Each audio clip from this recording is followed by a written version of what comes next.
Hello everyone, welcome to my channel. My name is Julian Yates and I have 20 years of professional experience working for federal and non-federal organizations within the IT space. I'm kicking off a new video series in which I will be building an end-to-end enterprise network within my lab. I'm creating this series because I have a true passion for technology and I wanted to share that with the community. The enterprise network I will be building within this series will be primarily focused on IT and security best practices. I've decided to call this new network SECNET. SECNET stands for Secured Enterprise Core Network, which I made up because I know how much the government loves their acronyms. I've registered a new domain called secnetwork.org, which I will be using in a split brain configuration.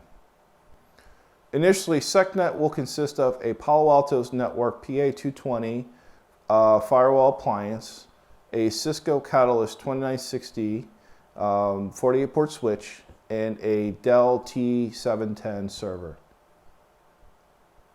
The first set of videos within the series will include the installation, configuration, and deployment of the core hardware. Disclaimer, the intent behind the series is not for educational purposes, but to provide the community with my unique perspective in terms of the architecture and design of an enterprise network. I welcome the feedback and comments from viewers that might have a different approach in terms of system design and configuration and/or products. Please consider showing your support by subscribing to my channel. Within the next few weeks or months, I will establish a regular posting schedule. However, you wish to be notified of content uploaded, please consider clicking the bell icon. Thank you for watching, and I hope to see you back again soon.